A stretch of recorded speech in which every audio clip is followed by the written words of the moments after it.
चलिए इसको हल करते हैं फटाफट। तो इसमें कह रहा है कि उस एपी का 31वां पद ज्ञात कीजिए जिसका 11वां पद 38 और 16वां पद 73 है। ठीक है, अब ये चीज़ क्या है, जैसे मान लेते हैं कि यहाँ पर कहीं पर लिखा है कि 2, 4, 6, 8 और 10, इस तरीके से ये चलता जा रहा है। ठीक है, तो पहला पद ये है, दूसरा पद ये है, तीसरा ये है और चौथा ये है, पांचवा ये है। ठीक है, उसी तरीके से पांचवा पद क्या है, इसको हम A1 से दर्शाएंगे, A2, A3, A4, A5। तो अगर कहा जाए कि A1 क्या है तब आप कहेंगे कि 2 है। ठीक है, उसी तरीके से A2 कहा जाए तब आप कहेंगे कि ये 4 है। उसी तरीके से A लास्ट वाला अगर A5 कह दिया जाए तब आप कहेंगे कि 10 है। उसी तरीके से 11वां पद, पांचवा पद क्या है, 10 है, तो उसी तरीके से 11वां पद क्या है, 38 है। तो यहाँ पर हम ऐसे लिख देंगे, इसको हम लिख देंगे कि A11 ये हमारा 38 है। ठीक है, और 16वां पद, तो A16 हमारा क्या है, 73 है। ठीक है, अब A31वां हमें बताना है, A31वां हमें बताना है। ठीक, क्लियर हो रहा है ना सब कुछ। अब आ जाइए, इसका हमने एक फॉर्मूला बताया था, अगर आपने पार्ट 1 देखा है तो उसमें हमने एक फॉर्मूला बताया था कि फॉर्मूला हो जाता है कि यहाँ पर 11 है ना, तो A11 का फॉर्मूला हो जाता है A प्लस में 11 में से 1 कम कर देंगे तो हो जाएगा 10 और साथ में D कर देंगे, ये हो जाता है। ठीक है, अब A11 का मान 38 है तो यहाँ पर हम 38 रख लेंगे, बराबर में A प्लस में 10 D हो जाएगा, समीकरण 1। ठीक है, अब फिर इसका देख लीजिए, इसको जब आप करेंगे तो कितना हो जाएगा, A16 बराबर में फॉर्मूला क्या हो जाएगा, A प्लस में 15 और D। A16 का मान कितना है, 73, तो यहाँ पर हो जाएगा 73 बराबर में A प्लस में 15 और D, समीकरण दूसरा हो जाएगा।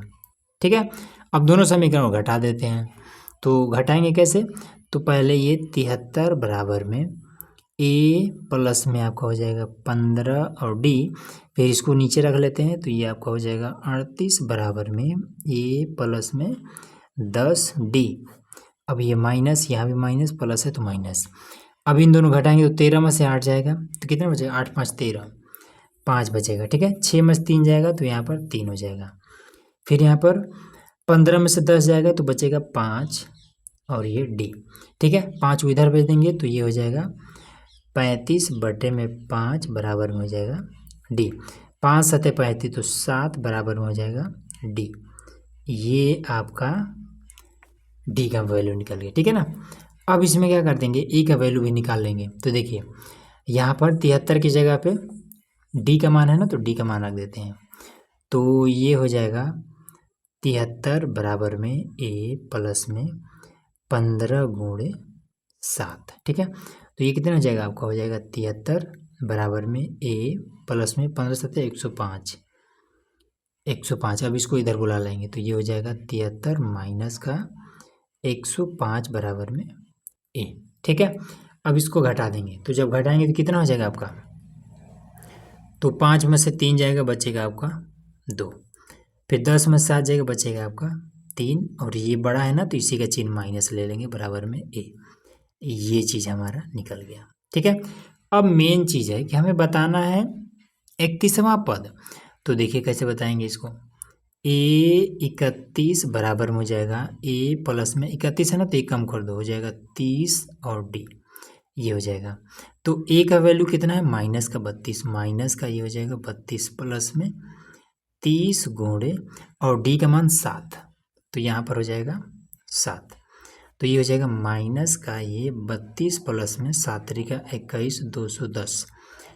तो A31 बराबर में कितना हो जाएगा, इसमें से माइनस कर देंगे तो 10 में से 2 जाएगा, बचेगा 8। तो इस चीज़ को ऐसे समझिए, यहाँ से 1 उठा करके यहाँ इस जीरो के साथ ले लेंगे तो कितना आ जाएगा 10, 10 में से 2 जाएगा 8 बचेगा। ठीक है, अब यहाँ पर 0 हो गया, अब यहाँ से कहाँ से लेंगे 10 हो जाएगा, फिर यहाँ पर 10 में से 3 जाएगा तो ये आपका 7 हो जाएगा। ठीक है, यही मिस्टेक हो रहा था। अब इस वजह से 2 में से 1 तो चला गया, बचा है 1, तो 178, यही आपका आंसर हो जाएगा।